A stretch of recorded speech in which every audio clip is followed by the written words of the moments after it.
Tom, thanks for giving us some time today on the program. You're welcome.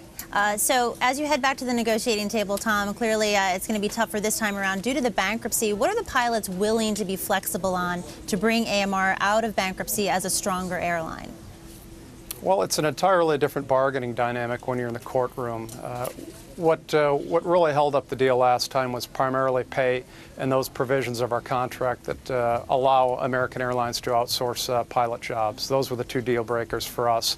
Whether or not the corporation is going to address those in bankruptcy, we really don't know. We haven't seen a proposal from them yet. Okay. Are you willing to be flexible, say, on productivity, for example, the hours you fly? Well, we offered them Southwest productivity in return for Southwest wages, and they balked at that. Of course, they want the productivity. We simply want a fair value exchange for that. Okay. You're also going to be negotiating with the new CEO, Thomas Horton, who took over for Jerry Arpay. Do you like him? Do you think there is a chance of a deal under a new CEO? Well, we're cautiously optimistic. We need some dynamic leadership with some strategic vision. Under Mr. Arpay, we had a poisonous employee culture, and that's something that's got to be addressed by Mr. Horton. It's one of the critical items coming out of bankruptcy. If we don't have an engaged workforce and a pilot group that's highly motivated, it's going to have a dramatic effect on the operation, and so that's going to be a critical task for him. Okay. Have you talked to him yet? Has the organization talked to him yet? Do you have plans to talk to him in the next couple of days or weeks?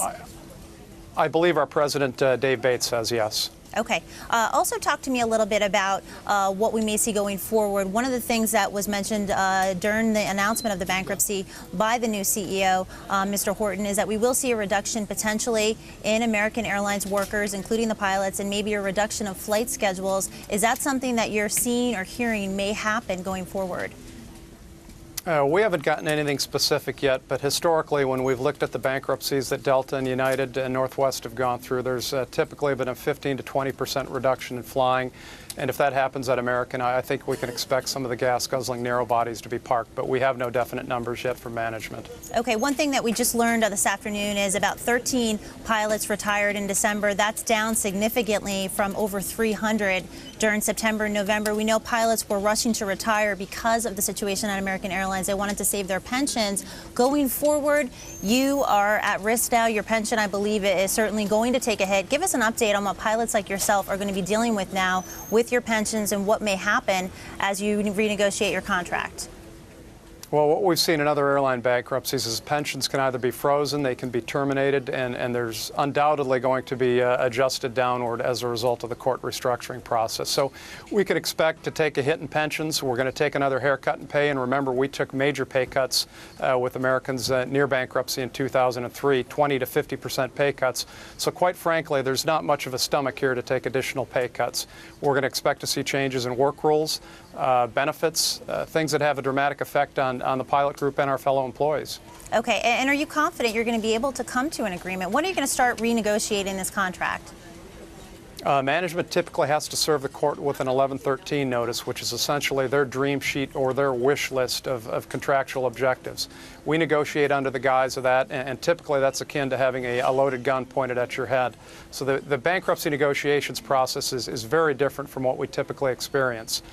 Nobody has wild expectations about what we're going to achieve as a result of this process, but we're going to remain hopeful. Okay. That's a good attitude to have, of course. Now, what about the creditors committee? Are you interested in are the pilots interested in having a seat on the creditors committee? And is that how important is that to negotiating even keel? It's vitally important that we get a seat on the creditors committee, and we're working very hard to achieve that. You think you'll be successful? I hope so.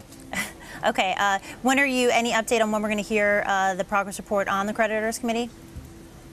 I have no idea. Okay. And you're going to potentially return to the negotiating table perhaps in December. That's what we're hearing, Tom. Is that something that we can look to expect going forward? We're ready to go.